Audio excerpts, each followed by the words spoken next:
Hi everyone. As Keane said, my name's Anthony. I work in the employment team at Naptons. I've been working there for 5 years now. I advise on sickness absence and capability procedures quite a lot. It makes up the most of my work, especially at the minute of the last 6 months with COVID happening and people being managed an awful lot more than they have been previously. I'm here today with my colleague Natasha. Natasha's in our health and safety team. Yeah, so I am a consultant with Naptons Health and Safety. For those of you who haven't heard of Naptons Health and Safety before, we're a consultancy providing kind of health and safety guidance, assistance with risk assessments, method statements, all those types of things as part of our core services. And we tend to work quite a lot with the HR teams in assessing the health and safety elements of things that maybe have a HR side of considerations as well. So I've been with the team now for nearly 3 years, and yeah, so just kind of helping to manage the health and safety side of these HR issues in terms of kind of managing sickness. Pass you back to Anthony, who will start today's workshop. So we usually do this webinar as a workshop in person. We usually have 19, 20, anywhere between 10 and 20 people attending those workshops. So in the spirit of that, I'm going to do some housekeeping issues just to start with. We don't expect a fire alarm. If you do have a fire alarm, it's probably because your 1-year-old is downstairs making jam tarts, like what happened in my house yesterday. So not to panic, we don't all have to evacuate to a safe place. Just keep an eye on that. In terms of the agenda for today, we're going to have a look at a bit of an introduction first and the impact of absence and how to encourage attendance at work. A lot of companies struggle with actually encouraging people to come into work. It's more difficult than it sounds. Then we'll have a look at the attendance policies that you have, how you ask employees to report those absences and how you monitor the absences, what you do about return to work meetings and certification to support people's sickness absence. Then we'll look at handling different types of absence. So short-term absences and long-term absences are dealt with in different ways. Yes, technically under the same capability process, but the process is slightly different because of the nature of the reasons for those absences. And then Natasha will have a look at some health and safety considerations, including employee health conditions and workplace hazards and how the workplace is affected by that, and complying with health and safety law in general. So the cost of absence is quite an easy one financially. An employee is not in work, therefore they can't earn the money that they would normally be earning while they're in work. There's a loss there. A wheel of an iceberg, and we're trying to get this iceberg into any slide, any sort of presentation if we can possibly do it. You'll find it in a lot of things just because it's hilarious. But it's the hidden cost of absence that a lot of employers struggle with. When employees are away, it puts a lot more pressure on the rest of their team. It puts a lot more pressure on themselves. They may feel the need to come back to work sooner rather than later. So if they're still not well, they may feel the need to come back to work. The employee who's off might suffer a lot of confidence because they feel like they might be de-skilling if they're off for a particularly long time. And it also affects the relationship that you have with customers or clients and the work that you can provide to them. When they're asking you to do certain things, that employee may be their only contact. So the relationship with them may suffer as a result of that. Equally, managers have to deal with these absences and have to deal with the work that's been left by an employee who's gone off sick. So management time will suffer as a result of this because of the extra work they have to do here. Yes, there's a financial implication to people going off sick, but these hidden issues that employees are dealing with, they're sometimes just not dealt with at all. They are ignored, and employers focus mainly on the issue of SSP and getting the employee back into work as soon as possible. I think it is important to look at the rest of the team and how they're being affected by someone who's off for any particular length of time. The shorter the better, obviously, because the amount of work won't build up quite as quickly. But certainly when people are off on long-term sickness absence, it can have a drastic effect on the workplace and the people who are still there doing this employee's work in their absence.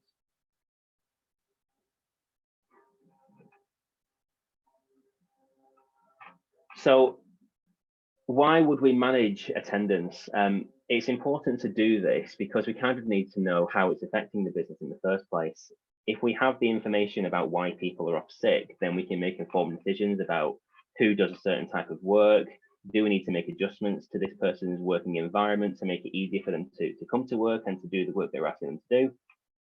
To treat employees fairly, so employees who are off sick, if we don't deal with them, employees who are still at work may feel like this person's been off work, I'm doing all the work while they're absent, but nothing's happening, they're not being punished for it, nothing's being done about it. And I tell people all the time that capability processes and managing sickness absence is not about punishing people.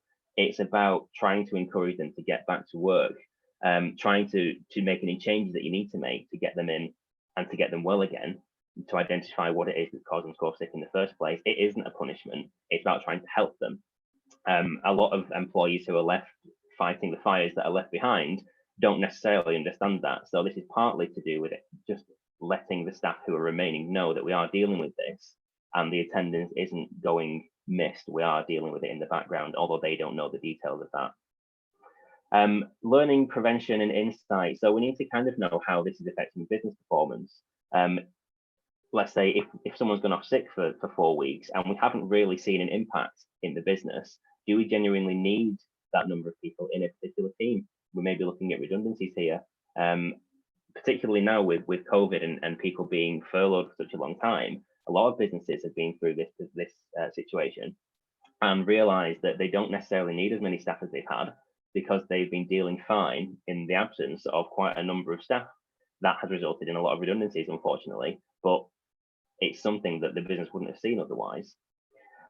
We manage attendance to avoid claims. This is purely from a legal point of view, really. If we manage attendance properly and we follow the proper procedures in terms of our capability processes, so we give people warnings, we give them a chance to improve, we address the issues about their attendance when they reach certain trigger points, then we eventually give them a final warning and dismiss them. That would be a fair dismissal if we follow the process properly. If we don't follow the process properly, that's set out in our capability process or our sickness absence management process in the handbook, then that can lead to an unfair dismissal claim. Equally, it could lead to a disability discrimination claim if they have a disability and we haven't made reasonable adjustments that we would need to make. Keeping on top of speaking to the employee, getting medical advice if you need it, and dealing with their absence is the best way to avoid claims like this in an employment tribunal, which will take a lot of management time and will take an awful long time to get through to a final hearing. At the minute, you're looking at 18 months, 2 years for this process to go through. So they're better avoided, and following these processes properly is the best way to do that. It's also about morale and motivation. If we simply leave employees unchecked, are they particularly motivated to come back into work? If they're off sick and they think that they're going to be suffering some kind of detriment, like they may get a warning if they're off for a certain length of time, they'll be more motivated to come back into work, because otherwise they'll be given a warning, they may eventually be dismissed because of it, and people don't want to be dismissed because of the level of absences. It does encourage people to come back, knowing that in the absence of them returning, it will result in some kind of process that they'll be involved in. So how do we go about encouraging attendance? Well, this is one where management skill is key. The line managers responsible for dealing with these staff is going to be important in getting people back to work. We need to make sure there's a nice enough environment for the employee to work in. They're happy to work there. The relationship with staff is all there. We need to have sick pay policies in place. If we have people on SSP, that's absolutely fine. You may have company sick pay on top of that. Again, absolutely fine. We do need to make sure that the company sick pay scheme isn't taken advantage of, which you can often see when the sick pay scheme is particularly generous. But generally speaking, they aren't taken advantage of too much. Expectations and culture. I think we need to make it clear to staff that we expect them to be in work and we expect them to be off if they're not well. But if they're not well and they become well again, they should come to work, back to work as soon as possible to help their team, to help with their clients and customers, and to basically do the work that we need them to do. But equally, this is about the employee being ill in the first place. So line managers are the ones who are kind of first call here. They need to make sure that the employees are okay, check on their well-being. If they're off for a particularly long period of time, have well-being meetings fairly regularly, every so often, every couple of weeks if necessary. But certainly if somebody's off for, let's say, 2 weeks or more, you'd be looking at having a well-being meeting with them. And hopefully this would encourage them to get back into work. Line managers need to understand, as I mentioned earlier, that this isn't a punishment for them. It's simply a way to get them back in sooner rather than later, because we need them there, we want them there, and we're trying to help them to get better. A lot of the time people are off sick because of stress, which can be work related. We need to be addressing what the reason is for that stress and why they're off. If we know the reason why they're off and what's causing the issue, we can address that. Perhaps consider reducing their hours temporarily, see if we can get a phased return to work going. But they're the kind of things that we need to be looking at here. It's very important to encourage attendance, and line managers are going to be key to this, because they are the first port of call when it comes to people being off sick. So absence reporting, you will have some kind of reporting process in your sickness absence policy or capability procedure, whatever you call it in your handbook. There'll be a policy in there about this. The policy will give a bit of detail about who they need to report to if they're off sick, when they need to report by, usually by 9 o'clock on the first day of absence, or within an hour before the start of their shift. How to report in, usually by phone call. A lot of policies don't allow emails because people can easily lie on emails, less easily than they can lie by phoning somebody and speaking to them directly. Who to report to is usually their line manager. It can be HR on occasion, but usually is their line manager, because they need to know about their absences in their team more than HR does really, and they can report back to HR later on. And what to do about continuing sickness? Continuing sickness can be an issue. If it's a repetitive situation where somebody's off maybe 2 or 3 days, and that happens every couple of weeks, then there's a problem there in the background. We need to understand what the reason is for these absences. Is there some kind of pattern? Is this person genuinely off sick? Is it that they're just, something is happening outside of work, like a childcare issue they need to take care of every couple of weeks? Is there a pattern where they're taking Mondays and Fridays off and they're fine the rest of the week? That could be an issue where they may be going out of the weekend. This is why return to work meetings are important, why welfare meetings are important. We'll come on to discuss welfare meetings and return to work in just a second. But we need to be understanding what the reason for continuing sickness or persistent sickness is, so that we can get them back to work sooner rather than later. And if they are taking advantage of the system, we can take them through a disciplinary process for their poor conduct. If they're in breach of the sickness absence policy, or if they're lying about the reason for their absence, we can discipline them for that. We just need to have evidence that they are trying to mislead us in some way. What do we do in the circumstances where the employee fails to follow the correct process? Well, as I mentioned just now, we discipline them. If they don't call in on time, if they don't report to the right person, if they don't report in the correct way by telephone as opposed to by email, then we can discipline them. We bring them into a disciplinary meeting. We explain the reason for that is because they've been failing to follow the sickness management process. And we start to give them warnings, essentially.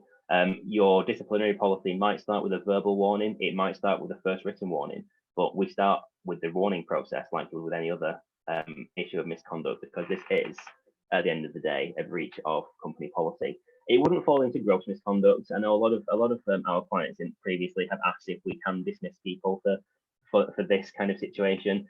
If they have less than 2 years service, yes, you probably can do that because there's no risk of unfair dismissal claim. But if they have more than 2 years service, no, it wouldn't be serious enough to amount to gross misconduct. It would just be misconduct. And even if we tried to shoehorn it into gross misconduct somehow, it wouldn't work, and an employment tribunal would see that. So it wouldn't really be worth it. Breaches of policy like this would need to be following the full disciplinary process from the first warning through to the last one.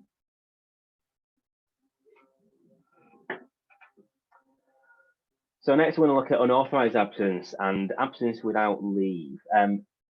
This can happen more regularly than you'd think in a lot of companies. It should be treated as a conduct issue. If somebody doesn't give you a reason for them being off away from work, like sickness, and give you a reason why they're sick, then it's unauthorized absence. You haven't put them on holiday.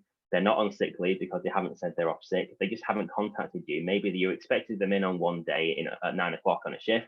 They don't turn up. They don't follow the reporting procedure by telling their line manager that they're not well.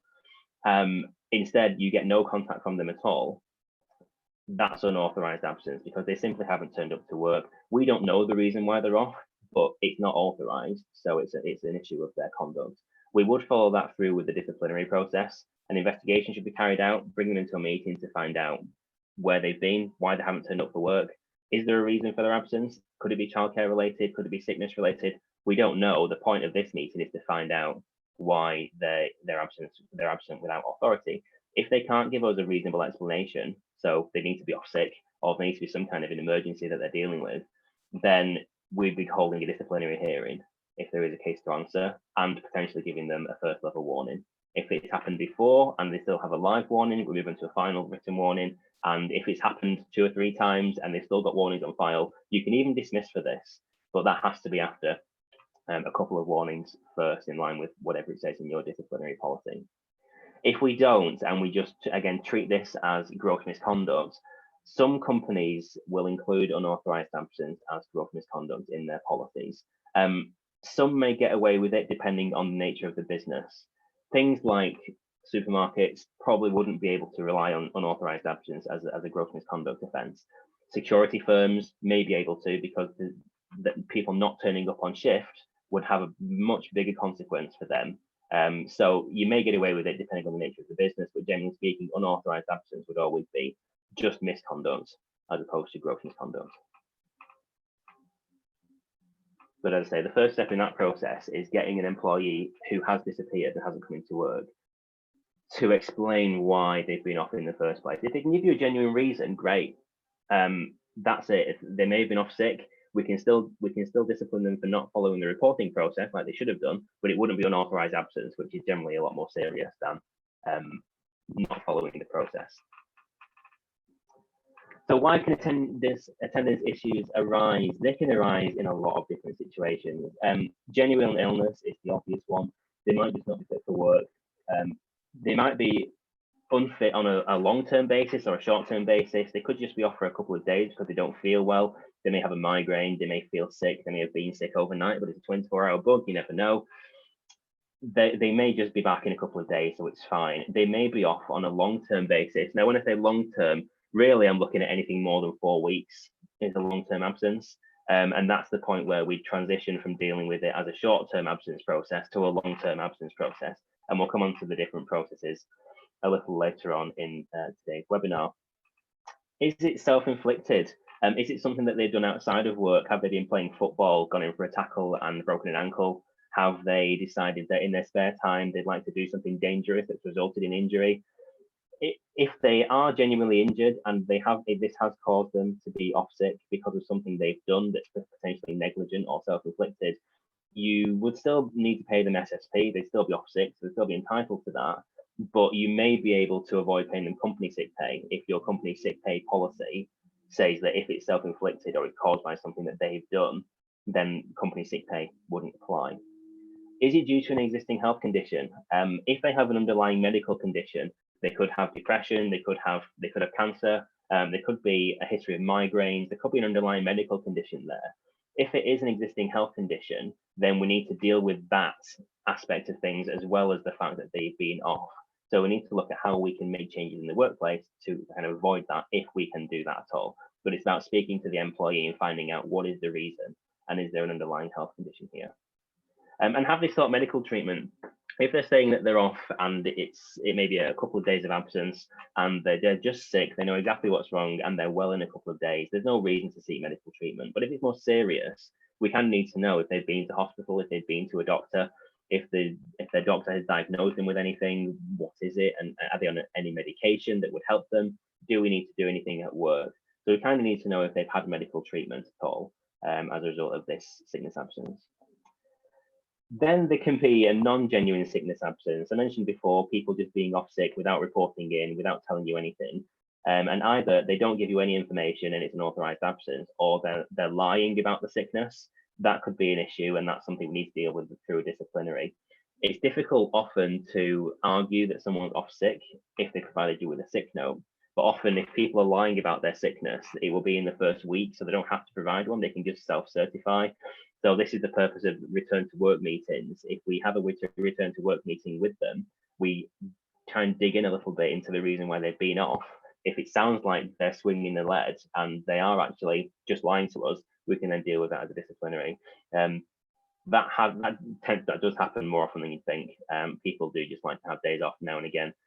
You'll find patterns often on a Monday and a Friday, but people will have patterns in these sickness absences.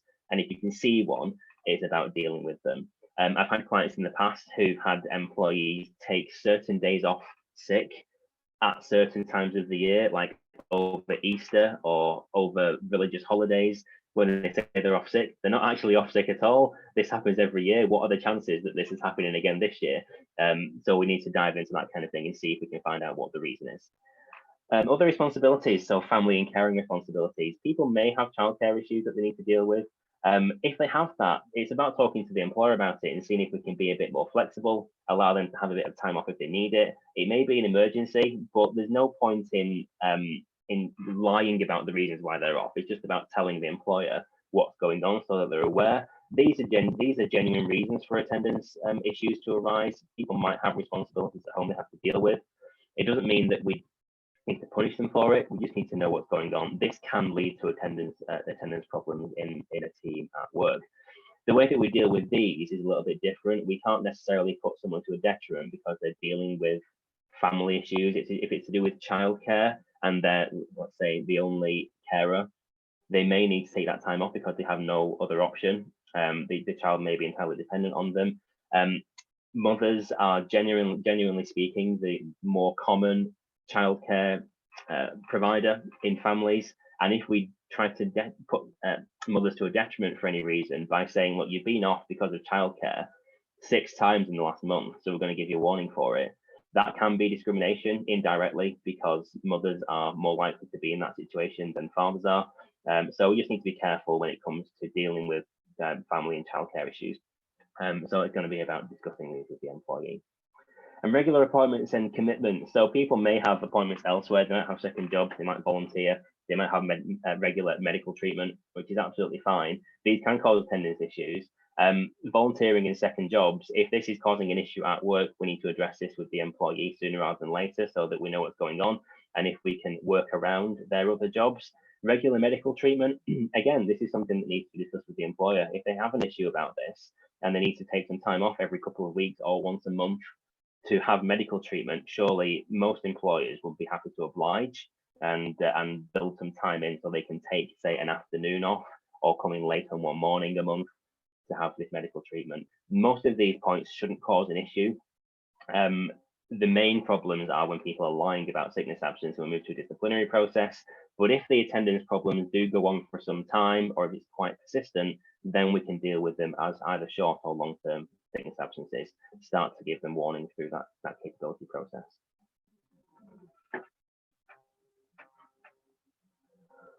So recording absences.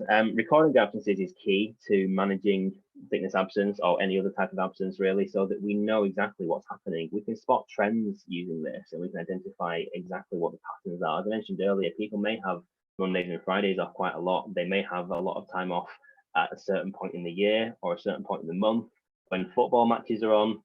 If we have a pattern like this, we can see it. It's helpful to have these on a calendar view. So a lot of attendance management programs will have a calendar view where you can see different colors showing reasons for absence.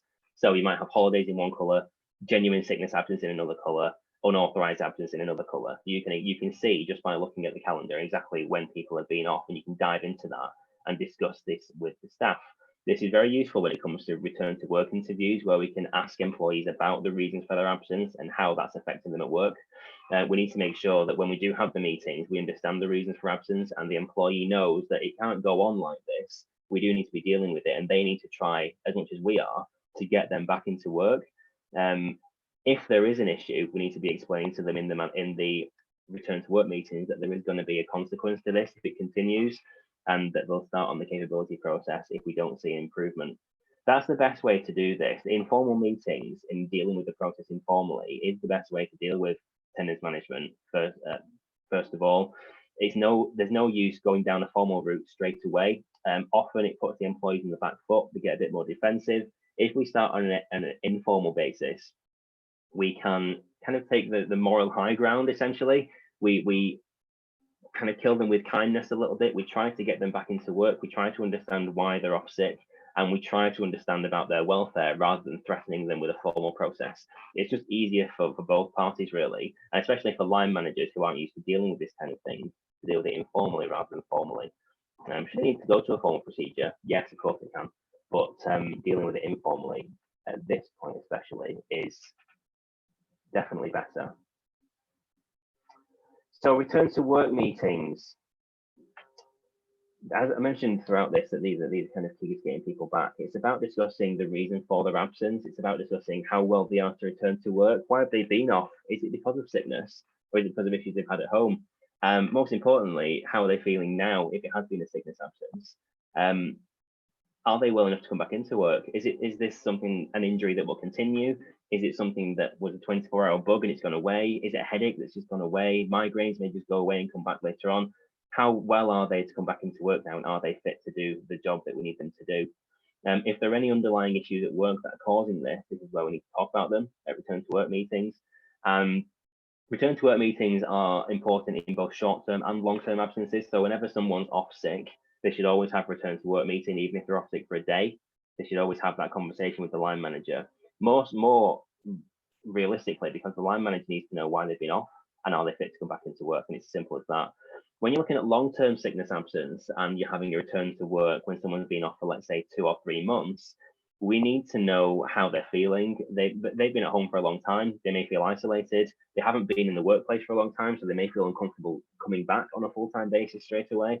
We'd have to consider things like phased returns, if that makes it a little bit easier for them to come back into work. But are they fit to come back is the key one.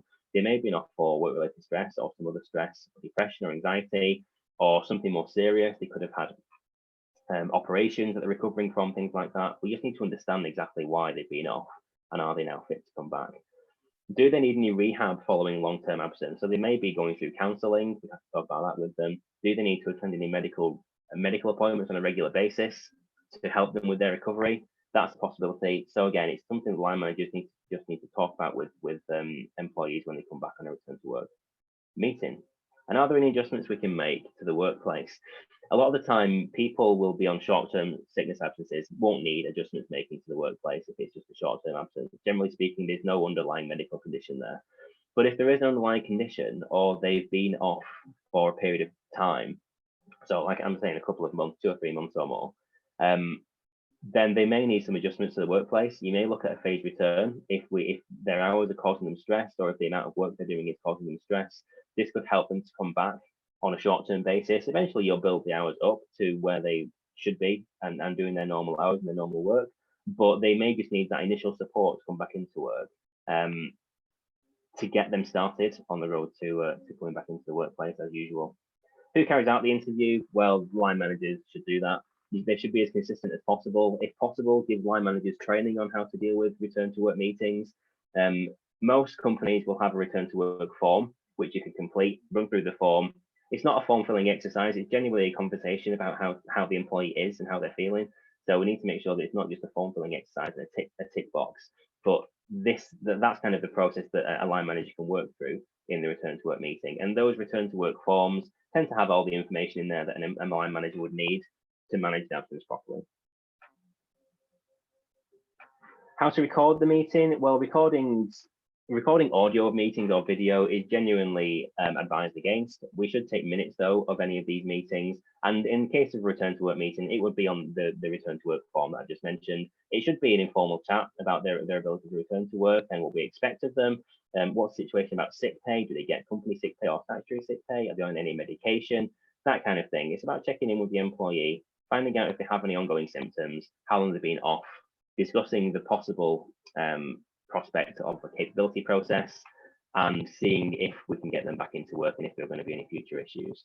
Again, it's about the line manager and the employee just having a conversation and making sure that everyone's on the same playing field going forward with the employee coming back to work.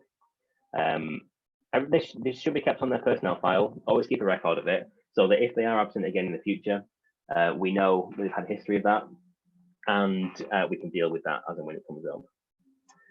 So employees will genuinely provide you with fit notes or statements of fitness to work. They used to be called sick notes, but apparently that came across as too negative and didn't encourage returning to work. So now they've been called statements of fitness to work. where GPs will provide notes to say that an employee is fit or not. They're pretty straightforward to understand. GPs will normally just complete the boxes, the dates, and sign it and everything like that. Importantly, if there are any adjustments that the GP can suggest, they will be contained in this document. And if there are any adjustments, they would recommend them here. We should be implementing these if we can. If we can't, we need to have a reason why we can't implement them. So we may be looking at a phased return. We may be looking at someone doing light duties temporarily. We may be looking at somebody reducing their hours, working with a different set of people if it's the people they work with that's causing them stress. But we need to be looking at these and making sure that we are implementing them where a GP is recommending this action. If we don't and the sickness continues, it's essentially only our fault. If we've had the information on how to resolve the sickness issues and the attendance problems, and we don't do it, it's on our back, really. And if we were to eventually go through the process of dismissing this employee, it doesn't look great from an unfair dismissal point of view, and an employment tribunal would ask why these adjustments haven't been made. What's the point in having a fit note if you don't follow the advice on it? So they're fairly straightforward to understand. Just need to make sure that the sick notes are followed if we need to. And a lot of clients ask this question: do they need to be reviewed by the GP before returning to work? Generally not, because if an employee has a fit note, it will usually say they're not fit for work for a period of time, a week, 2 weeks, a month, however long it is. Once that fit note has expired, they're no longer off sick anymore. So if the sick note has expired, they're able to come back into work if they need to. If we send them back to their GP and we say, oh, we need your GP to confirm that you're fit to now come back into work, they won't usually do that. They won't provide a statement that they are fit to return. They'll just rely on the fact that the sick note has run out, and the implication of the sick note running out and the employee not providing a new one is that they are now fit to come back into work. So you don't need to get them to go to their GP before returning to work. There are a couple of exceptions to this. If the reason for them being off is, let's say, something to do with a back issue, and a lot of their work is manual lifting, or it involves a lot of work with their back, climbing ladders, things like that, for them to come back into work when we're not entirely certain that they are fit, we may be able to refer them back to their GP to get an up-to-date piece of advice on this situation. Because if we bring them back into work and they're not actually recovered, it could lead to further injury. They may get more injured than they were in the first place. It could lead to accidents. We don't want that to happen. So in certain circumstances, you can ask for up-to-date medical advice from a GP. Generally speaking, though, we wouldn't do that. Another situation where you might is for insurance purposes. If your insurer requires you to make sure that a GP is saying that someone's fit to work, you may refer them back to their GP, or even somebody independent like occupational health, to confirm they are fit to come back to work after a period of absence. That's because it's in line with your insurance requirements, not because legally you need to do it, but because if you don't do it, you won't be covered by any insurance for any accidents moving forwards. So it's just to cover your backs more than anything else. So short-term versus long-term sickness absences, what is the difference? It is a time thing, really. Short-term absences is essentially 2 or 3 days of absence. Anything up to 4 weeks is, generally speaking, short-term, even though 4 weeks seems quite long. Anything above 4 weeks is, generally speaking, long-term. And we'll also look at what are the key principles involved in managing each type of absence. We'll have a look at short-term absences first. We've touched briefly on this, but these are generally set out in any kind of capability process or absence management process that you would have. So if someone's off on a short-term absence, it might be a couple of days, it might be a couple of weeks. On their return to work, we need to make sure that return to work meetings are carried out, as I mentioned earlier. And we need to investigate what are the causes of this absence. It may be due to something quite obvious, like they've slipped and they've broken an ankle, or they've injured a hand, or something like that. Or it may be something that we can't see. It may be stress, maybe depression. Is it work-related stress? Is it something that we can actually do something about? We need to be talking to them about that, making sure that we know exactly why they've been off. And if it's connected to work, is there anything that we can do to resolve it? Even if it's not connected to work and it's something outside, still, is there anything that we can do to help here? We just need to be asking the question. This is the whole point of the meetings between line managers and their staff when they come back to work. We need to make sure that when they come back, they are fit. And if they're not necessarily as fit as we'd like them to be, well, why not? What is the problem? And can we do anything about it? So Short-term absences, the issue is usually where these absences are persistent. If you just have one person who's absent for a couple of days and then it doesn't really happen again for the next 6 or 7 months, that's not really persistent. It's the persistent offenders that are the issue. People who are off every week or every other week for a couple of days here and there, they cause more problems than people who are actually on long-term absence because of the disruption in the workplace, and we're just not expecting this to happen. So this is where the short-term sickness absence process will come in. Now, you may have in your attendance management processes trigger points where you will address their absences at certain stages. So you might, for example, look at if they're absent on 10 occasions in 6 months, then you'll start the informal process. Or if you're absent on 5 occasions in 6 months, you'll start the informal process and then move on from there. You may also use the Bradford factor scoring system, which uses the number of absences that they've had, number of days of absences, and there's an equation where you calculate a number based on the number of days and the number of periods of absence. So 2 days here, 2 days there, 2 days another time. It adds up, and if they get a certain score, let's say they score 600 or so, then you start the informal process. Most companies will have something like this in place, and when they hit those triggers, that's when we need to start to be addressing their absence through the capability process. Really, always have return to work meetings with them as part of the process because they're always key. But when they've hit those triggers, we need to be starting to look into them. We need to be investigating absences fully, make sure that we understand exactly why they've been off. And if we're concerned that they're not telling us the truth, try and dig down as much as we can into the reason for absence, because it may be that they say they're off sick, but in the background, that's a lie, and it's something to do with family issues or something like that. It's better that we know the reason they've been off so we can help them rather than them lying to us and us just taking that as written, because that just means they can get away with that again in the future, and we'd obviously want to avoid that. Hold a formal absence management meeting. So once we are concerned with the employee and their level of absence, we need to start the formal process. So after we've had a series of welfare meetings to find out what's going on, or we've had a couple of return to work meetings and the absence really hasn't improved, we can invite them into a formal capability meeting where we discuss their absences. And if they don't have a sufficient reason for them being absent, they can't mitigate the reason for their absences, then we can be looking at staged warnings here. Usually starting at a verbal, but perhaps starting at a first written, depending on what your policy says. You don't have to start with a verbal warning at all. But we move on to that formal process if they've had a few absences, they have built up, and they've hit the first trigger point. And accompany this with suggestions for improvement. So at the attendance management meeting, the point isn't, as I mentioned before, to punish these people for the fact that they've been off. It's to manage their absences in the best interest of the business and in the best interest of the employee to get well again.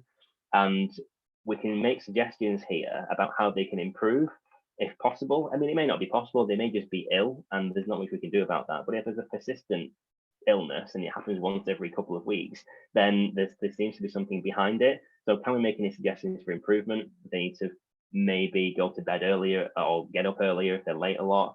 They need to look at childcare issues outside of work and get something in place there. Can we look at reducing their hours if that's causing them the stress and that's causing them to have time off? What's the reason for their absence? And make some suggestions if we can to try to see some improvement. What we want from them is to come into work full time for the time that we require them to be there. So that would be ideal. But if we can't get that because of the situation they're in, is there any way that we can discuss, say, reducing their hours, allowing them to work part-time, 4 days a week instead of 5, if they need a day off for childcare issues, something like that. Talk to them about it and make any suggestions that we can to help them come back in. Has the employee followed the correct reporting procedure? If they haven't reported it properly to the correct manager, we can discipline them for it, start to give them warnings into that process. Now, you may have two processes here, your disciplinary process and your capability about their absence itself. These can run alongside each other, but they're not connected. They don't run concurrently. So if someone's got a warning already for their absence levels, then they fail to follow the sickness absence policy. You can't go from a first written warning for capability to a final written warning for conduct. We need to start right at the beginning again for a conduct and capability situation, a conduct and disciplinary. So they can run alongside each other, but they don't run off each other. Is there evidence to suggest that a reason given for absence was not genuine? If there is evidence to suggest this, then you can deal with it as a disciplinary rather than an attendance management, or you can deal with it in both ways because they have still been off. So, for example, you might have posts on Facebook that suggest that while they were supposed to be off sick with, let's say, a broken leg, and they've been out partying somewhere on two legs, working quite well over the weekend, when obviously there's an issue there and we need to be addressing that. So clearly they told us that the reason for their absence was something else and it's not genuine. So then we need to look into that, investigate it, and discipline them if they have been telling us fibs. Are there any changes that would support an improvement in attendance? This could be a difficult one, as I mentioned earlier. It's not often that we're not medical experts, so it's not often that we can introduce these kind of suggestions. They might be obvious, like on a Friday, someone has childcare that they need to deal with and they have to come in late. We can allow them to come in later, or we can allow people to finish earlier. We can change their shifts around, perhaps reduce their hours if that's something that need to be done. If we have some, let's say, counselling that we can offer people, can we offer them counselling? Can we offer them to occupational health? If there's an issue there that's a bit more long term than just people being off sick every now and again. Look at any options that you have and see what we can do. Because I mean, all you can do is try to help here and get them back into work sooner rather than later. If there is a situation that you do need advice on, we always encourage people to give us a ring and see what it is what's going on. Talk to us about it, so we can give a guidance on the best way to deal with this situation. A lot of absence management issues are complicated by the fact that people haven't followed processes properly, and we need to go down disciplinary routes as well, or people are misleading us about the reason for absence. Sometimes it's a bit harder, so give us a call and we can go through some advice on you on how to deal with it from a process point of view. We can even act as a sounding board if you have some ideas that you have to bring somebody back and improve their attendance. We can have a chat through that. And we've dealt with capability issues like this a lot. So there's a lot of experience with a lot of different clients, and that can help in how we can talk you through this kind of process. So the stage one is that I've been talking about. If you go through the capability process and start to give warnings, this is what you'd be looking at: an informal warning followed by a written warning, a final written warning, and dismissal. That's the 4 stages. Your policy may ignore the formal warning, the informal warning. That's usually a verbal warning. You might not have that. You may start at a first written and then go into a final written and dismissal. These, for a capability process, should be seen as definitely not necessary, but certainly something that will happen if we don't see improvements in people's attendance, because we have to deal with these things at the end of the day, and we can't just allow attendance to go unmanaged. If they are not improving at all and we've done everything we can to get them back into work, we need to make sure that we are following this process, giving them warnings, and taking it to the next stage where we can.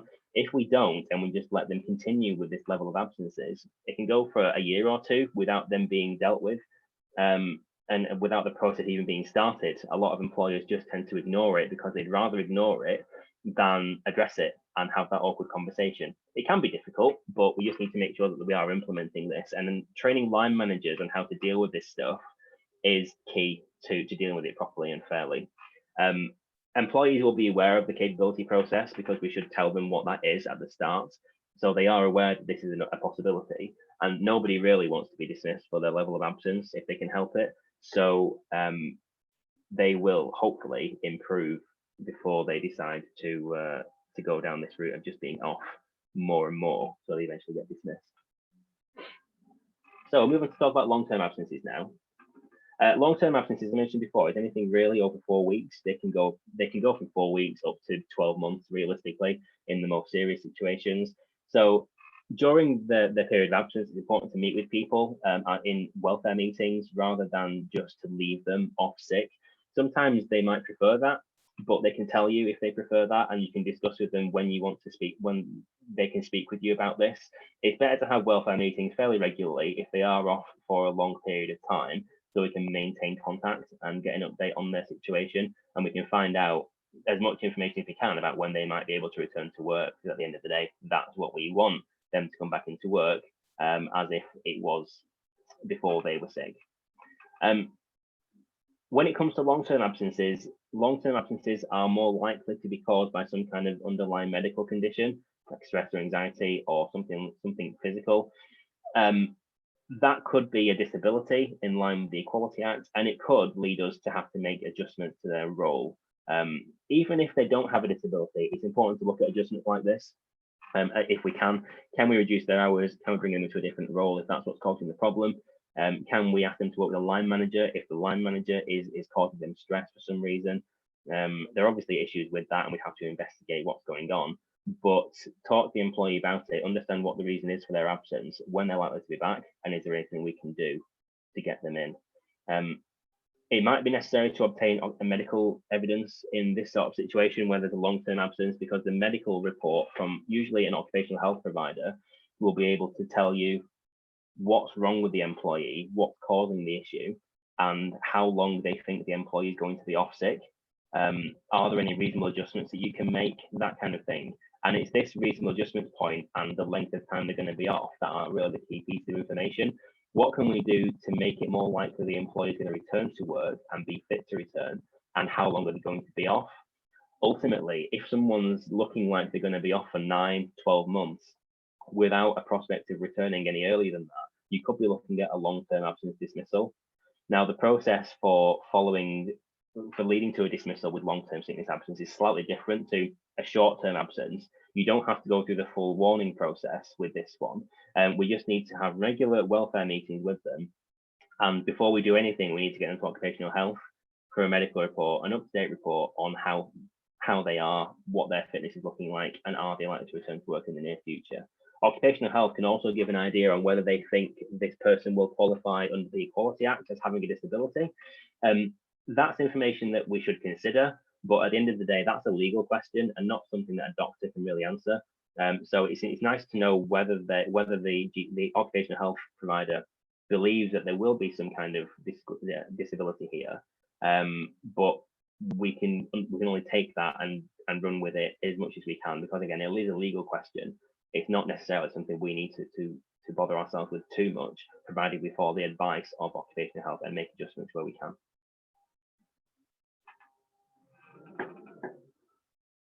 So the procedure for dealing with long-term sickness absences looks a little bit like this. So we need to start dealing with long-term absences by having welfare meetings with employees.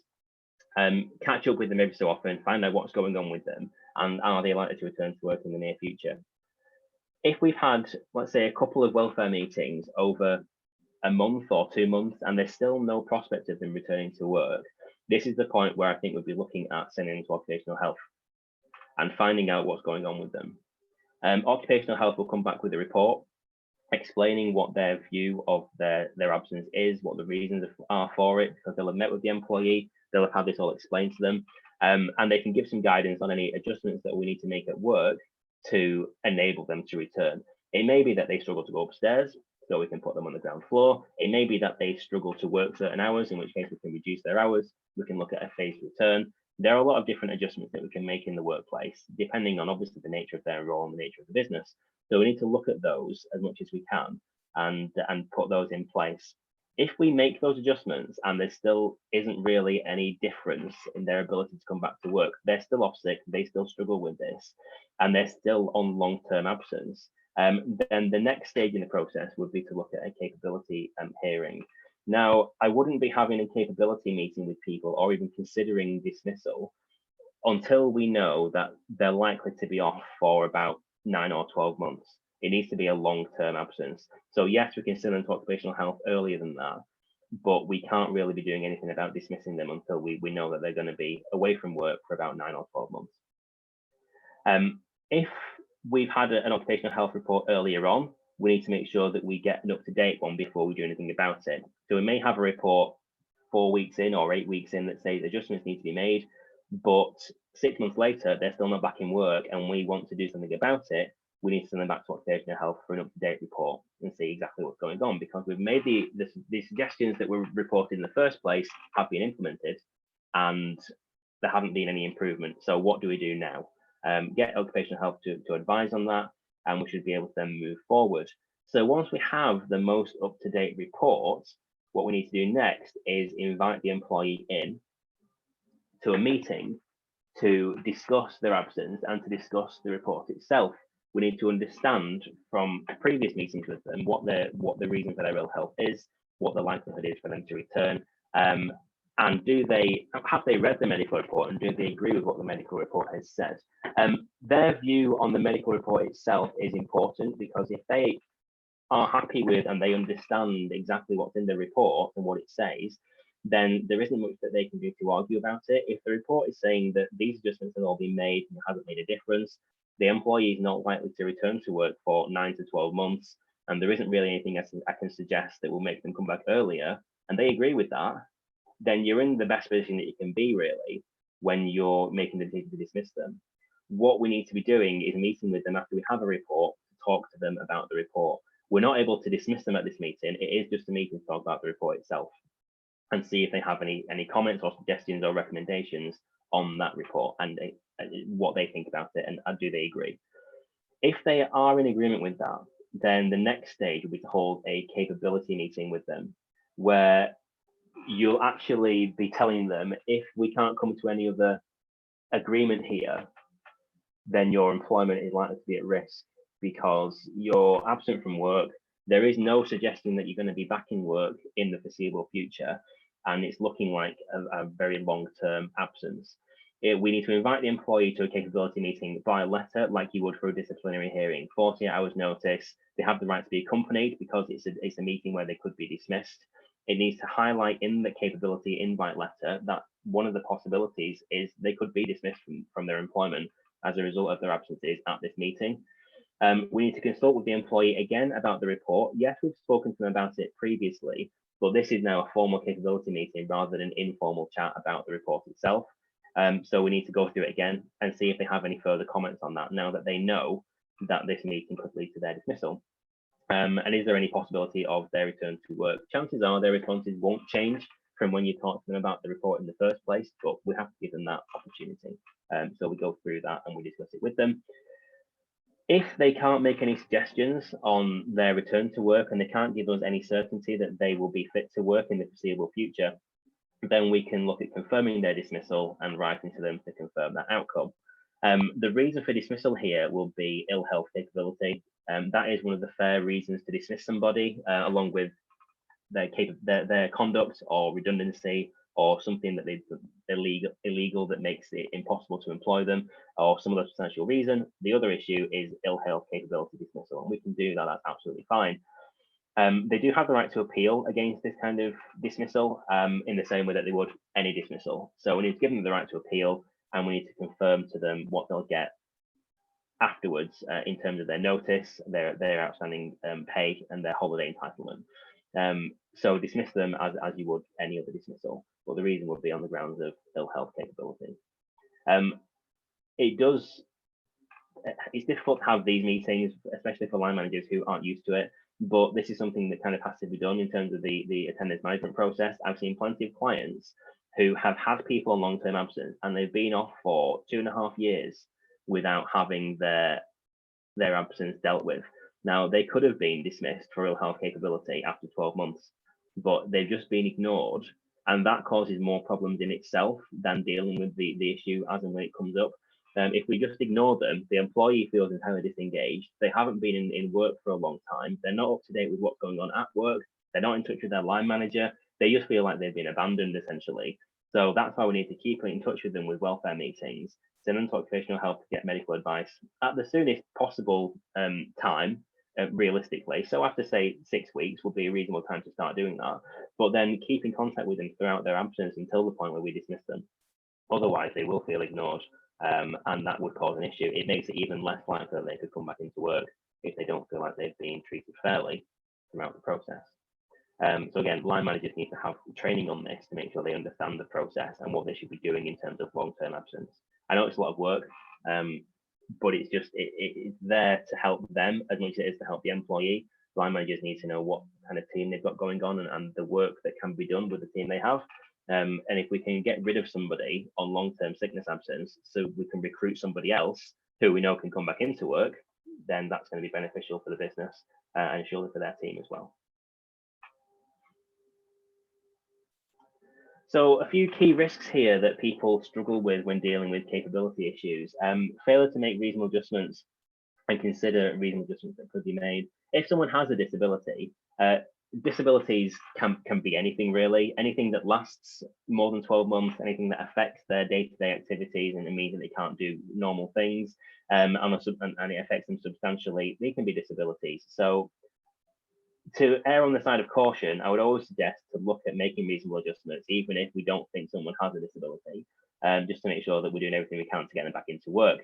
Failing to make reasonable adjustments is a big issue, especially when we get them suggested by occupational health and we simply ignore them.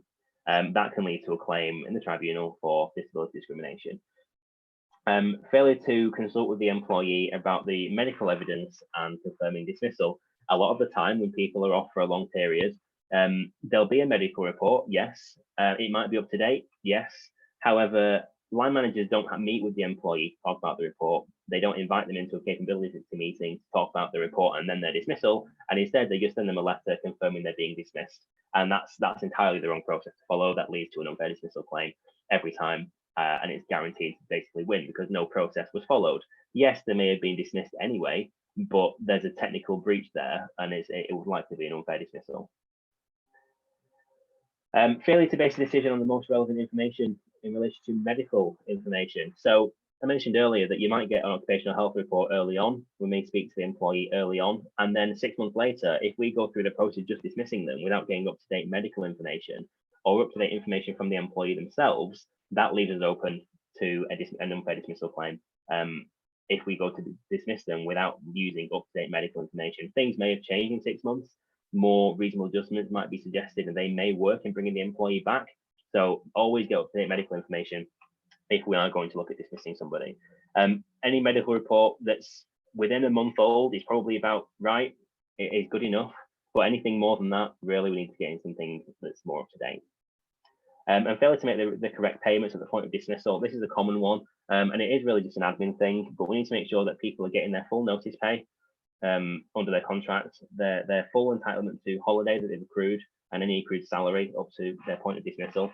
They may have just been receiving SSP while they've been off sick, and that's fine, but they are still entitled to get that.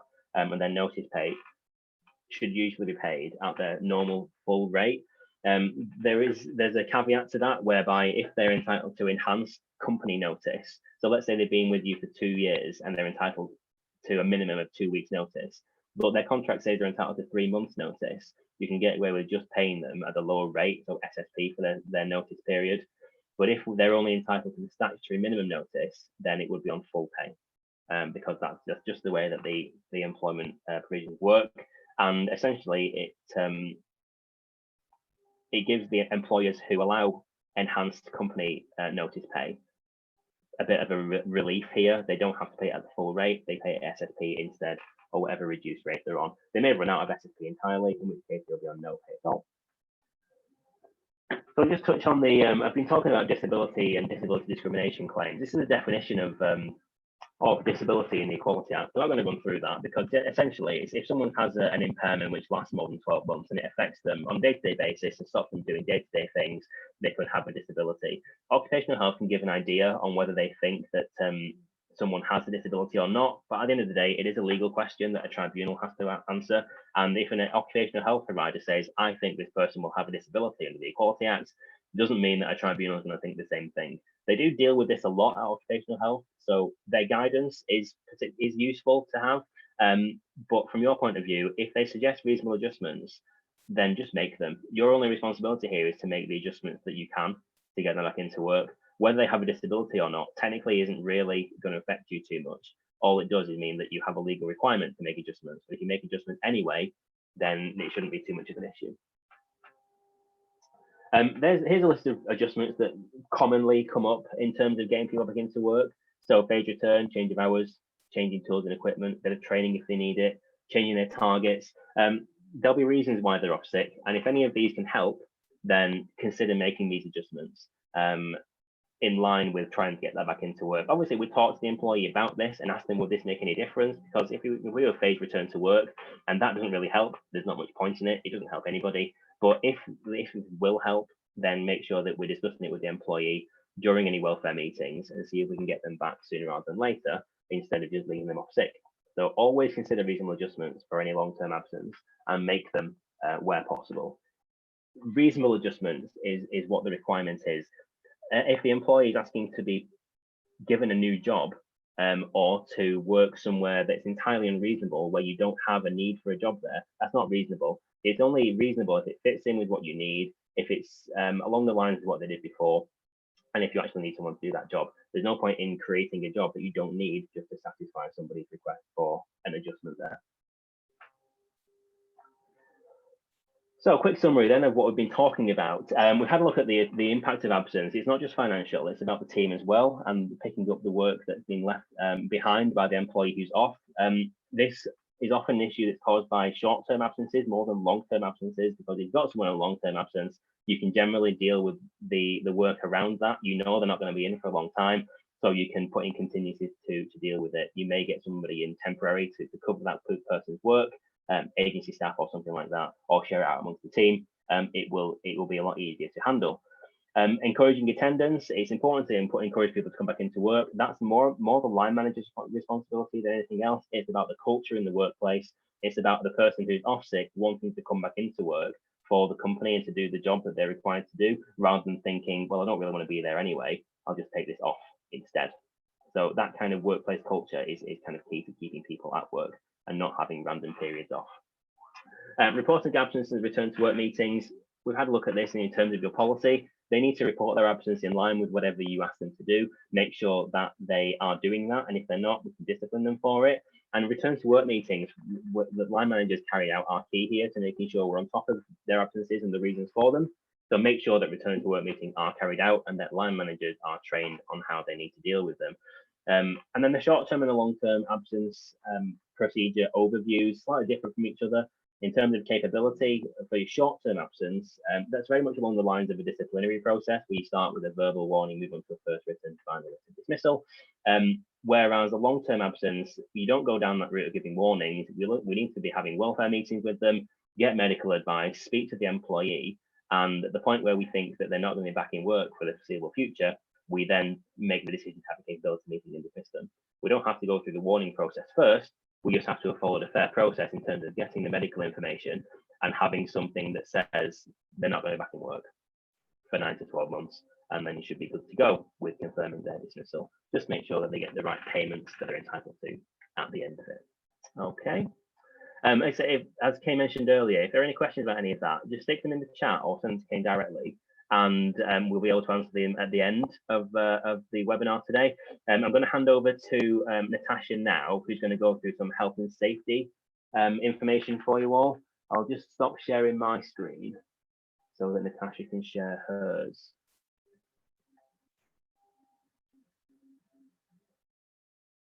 There we go. Over to you. Okay. So in this last little bit of the workshop, I just wanted to spend a bit of time discussing the importance of the effective management of health risks in the workplace in relation to helping reduce workplace absence, and the importance of adequate management of health risks in easing any return to work issues, as well as minimising any potential claims with regards to ill health and absence arising from work-related health risks. So to just give you an idea of the current relationship between employee health conditions and identified workplace hazards, I thought I'd just hit you with a few stats, everybody's favourite. So the overall rates of work-related ill health have stayed fairly steady since about 2011, 2012. An estimated 1.4 million people who worked in 2017 and 2018 were suffering from an illness that they either believe was caused by their work or made worse by their work, which resulted in some 23.5 million working days lost because of that. As Anthony touched on before, the economic terms, in economic terms, the burden of work-related ill health is quite considerable. New cases of work-related illness resulting from working conditions led to costs of around £9.7 billion in 2016 and 2017. And almost a third of that cost were costs that directly related to businesses, so that those costs were directly felt by individual businesses. So there's no doubt really that you'll be aware that a fitter, healthier, happier workforce can impact positively on productivity and prosperity. Obviously, the society benefits from a workforce that's concentrating on kind of better health for themselves and their employees. And it's particularly important kind of in difficult economic times. So safeguarding the health of the working age population in times like we're kind of going through now is even more critical. So in terms of kind of the legal requirements in managing health in the workplace, traditionally health seems to have kind of little focus if you compare it to kind of how well known managing health and safety risks, safety risks in the workplace. But if we look at the two overarching pieces of legislation that are applicable to health and safety at work, which are the Health and Safety at Work Act and the Management of Health and Safety at Work regulations, we can see that there's a clear duty to manage health risks as well as safety risks. So Section 2 of the Health and Safety at Work Act explicitly states that it should be the duty of every employer to ensure, so far as is reasonably practicable, the health, safety and welfare at work of all his employees. And the Management of Health and Safety regs also imposes a duty on employers to make a suitable, sufficient risk assessment in relation to health and safety risks to employees to which they're exposed to at work. So obviously there's a economic and moral duty to manage health within the workplace, and there's also a clear legal duty to manage these risks as well.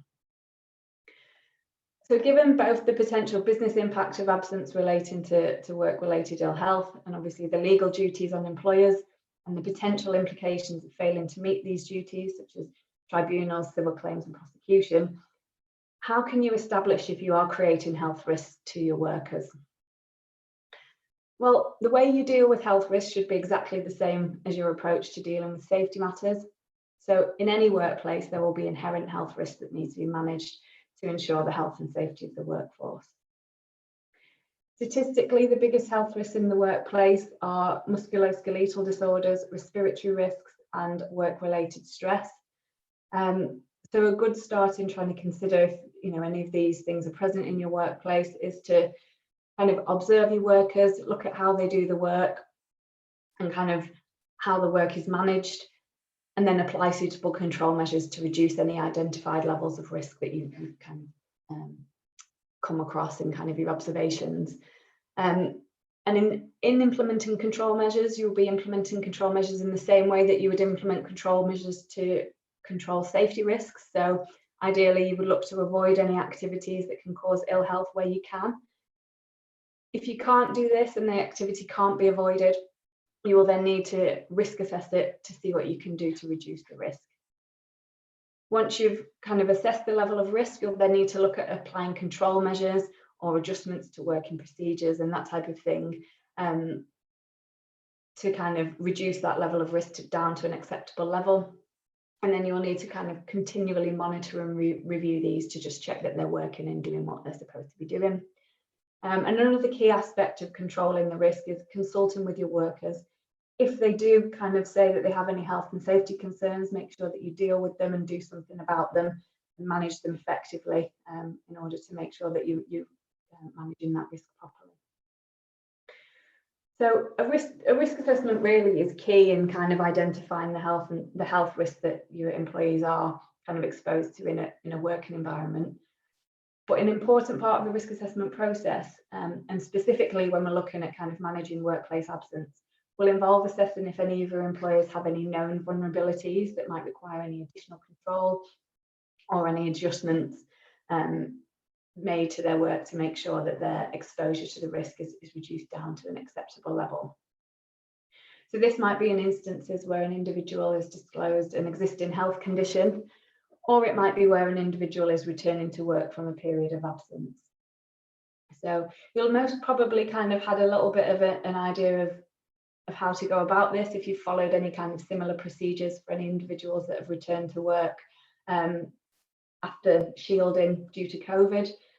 So in these instances, you would conduct an individual risk assessment in conjunction with that individual, where you would look at the existing risk assessment in place for the general workplace, You'd identify any specific areas of concern, and again, input from the individual there will be really helpful to identify any specific areas of concern that they feel might need additional controls. Where you've identified any areas of concern, you will then want to look at reviewing the control measures that are in place and considering whether these are adequate in the individual circumstances, or whether any further control measures or changes to the working procedures need to be implemented for that particular individual doing that particular work. A further consideration when you are thinking about completing individual risk assessments, as Anthony mentioned earlier, will also be evaluating the impact of any workplace adjustments on the work and health of others. So ensuring that any adjustments or control measures that you do introduce for a particular individual doesn't add any additional hazards to other workers in the workplace. So the best way to go about this really is when you are kind of doing those individual assessments, where possible, try and seek the person's informed consent. And if they do give it, you can then explain to the workforce the reasons why these adjustments are being made. And that consultation and communication with the workforce will allow them to kind of understand why those adjustments are being made in the first place, but will also provide them with a forum to kind of discuss any concerns that they might have about the impacts of adjustments that it might have on them. So for instance, say if you have an employee who's returning to work from a period of absence due to stress, you may make work adjustments to kind of lower their workload or something like that. And what you want to do is make sure that obviously lowering somebody's workload doesn't inadvertently increase somebody else's workload and then expose them to higher levels of stress and anxiety in the workplace in kind of managing that individual's stress. So looking at the kind of the risk assessments on an individual level, but also how that affects the wider workforce is also key when looking at how you're managing health within the workplace. So when we are kind of thinking about how you can reduce health risks within the workplace and then, reduce work-related ill health absence, ill health can be managed by kind of following a few kind of common principles, really. So the first principle is that ill health can be prevented. So it is possible to work without causing ill health. So, previously and historically, sometimes the approach to health at work is that, you've just got to do it. It's part and parcel of the work, and that, it's likely that at some point in work, you're going to be exposed to kind of health risks. But under health and safety law, that's not acceptable. And the HSE's current strategy for 2020 focuses quite heavily on health risks within the workplace. As a result of that, there's quite a wealth of resources on their website, which helps employers implement suitable management strategies to control all kinds of workplace health risks. So there's information on there in terms of the management standards for tackling work-related stress. There's MAC tools on there which deal with manual handling and the control measures that you can introduce to minimise manual ill health associated with manual handling.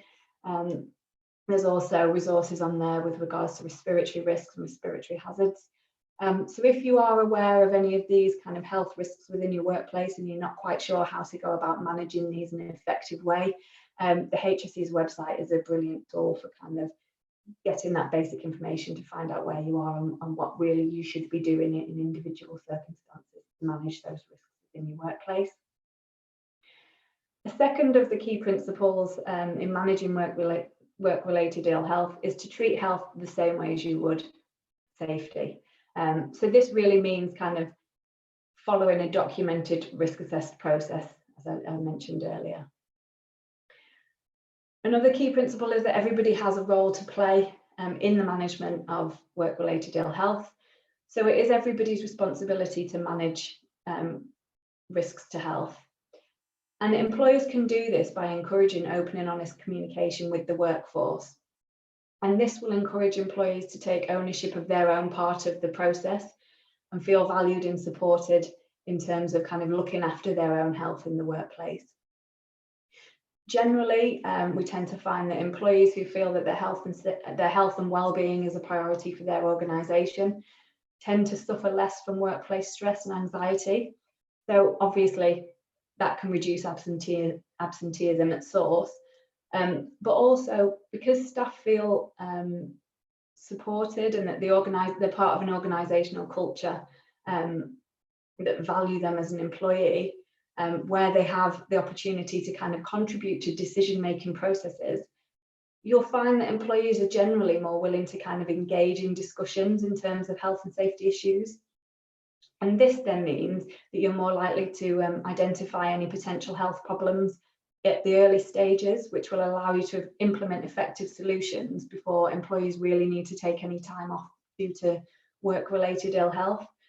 So really managing those problems at source and as early as you can, and making sure that you've put appropriate control measures in place can really help in just reducing the levels of that absenteeism due to work-related ill health issues early on in the process. Another key management principle is controlling the risk and not the symptoms.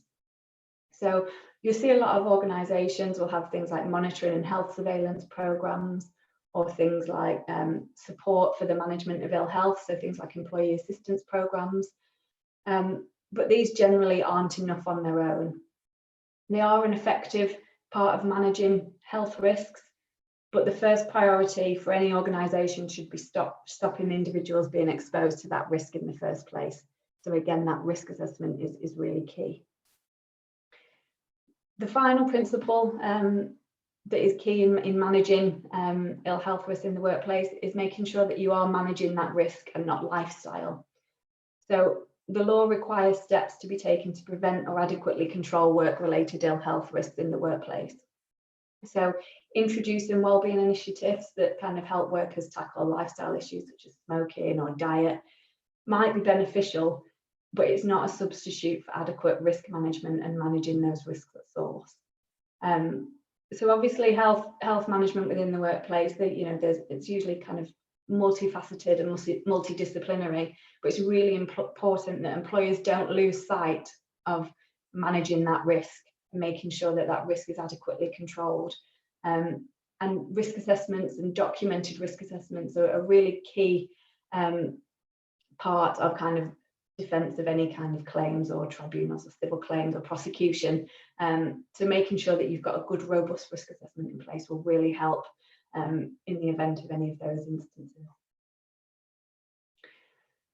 So ultimately, really what I'm trying to say is that the relevance of everything that I've just been talking about is that when you are thinking about developing workplace policies for managing sickness, absence and returning to work, it's essential that these are part of kind of a broader strategically led approach to promote and effectively manage employees' health and well-being in work. So both mental and physical health need to be driven long-term as part of kind of a robust health management strategy, which is embedded in company culture. And following kind of a plan, do, check, act approach, which is illustrated on this diagram on the slide, can effectively help to reduce absenteeism relating to ill health conditions that are either caused or potentially made worse by health risks in the workplace. Having a system like this plan, do, check, act system also can help support employees back into work who are returning from a period of absence. Your risk assessment procedures will allow the organisation to demonstrate that they've taken appropriate measures to reduce the levels of risk. And this can often help ease anxieties and help employees feel kind of safe and supported in returning to work after a period of absence. And again, this also has the added benefit in helping to construct a defence in the events of any potential tribunals or civil claims brought about by an employee who may have been required to leave the work or workplace or organisation on ill health grounds. So making sure that alongside all of your kind of absence management procedures, you want to make sure that you obviously have a good policy in terms of health management in itself, with a policy that outlines responsibilities for implementation of the policies and procedures, making sure that risk assessments are done, that your risk assessments are reviewed regularly, and if you have any kind of health monitoring or surveillance regimes in place, that you get feedback from those to check that the controls are working and that they're right, and then acting when anybody kind of says that they have any health concerns, or if you identify any gaps in the system as a result of kind of maybe people going off work with ill health issues, or again, when people are maybe starting to report instances of ill health within the workplace.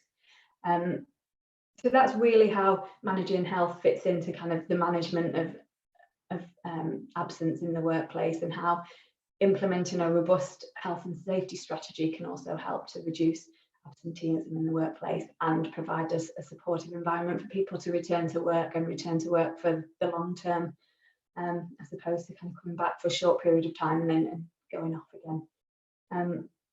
So if anybody does kind of need any help or support in kind of looking at risk assessments in terms of health risks within the workplace, then feel free to either drop a question in the question box or drop me an email later on, and I'll be more than happy to help.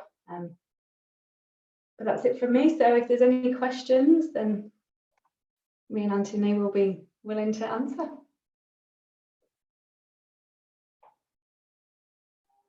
So I've had one question come through. What happens if an employee receives a sick note saying they're not fit to work, but they choose to return to work? What should we be doing?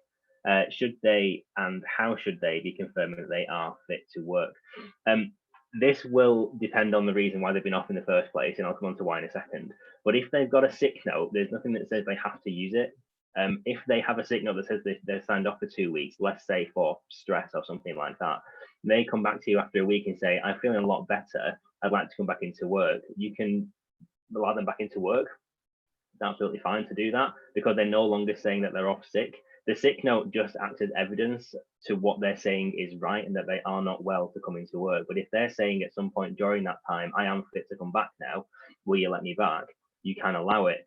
The reason I say it's dependent on their role is because if it's, as I mentioned earlier, something to do with, let's say, a back injury or a leg injury that could cause a problem with the role they're doing because it's a particularly manually heavy role, if they were to come back to work and they're not fully fit, then that could cause issues with your insurance, because if your insurance requires you to have people at work, and if they've got a sick note, they need to stay off for the full time, they may not cover that person if there's an accident and you need to rely on your insurance because the sick note says they're not fit to come back to work. So unless you have something like that, it's quite a specific situation, I accept, but unless you have something like that, generally speaking, if someone says they're now fit to come back to work during a sick note, you are able to allow that because they are saying they're fit. They're no longer saying they're unfit. And if we tell them you can't come back, they're not off on sick leave anymore. They are going to have to be paid full pay because we're essentially suspending them. So if they do come back to you and say we're fit to work, then you can allow it. Yeah, there's also the added kind of considerations of risk assessment there as well. So where an employee says that they are kind of fit to come back, you can look at the workplace risk assessments that you have got in place and again carry out that individual risk assessment, and then that will give you an idea as to their capabilities, particularly if they're doing any kind of manual handling tasks or things like that where the health risk that you've identified might actually exacerbate symptoms or maybe result in another period of absence further down the line if those risks aren't managed properly. So does anybody have any other questions while we're here? So just if you wanted to chirp up or stick anything in the chat or ask away, if you wanted to just ask, feel free. If there are no other questions, I think that will be the end of our webinar. I'd like to thank everybody for coming here today. I've had a great time speaking to you all, and I hope you enjoyed what we've had to say. If you have any questions about any of that, I'm always available if you want to give me a ring outside of this, and I'm sure Natasha will happily take your call as well, but do get in touch with us if you need to. But thank you very much, and I hope you all have a nice day.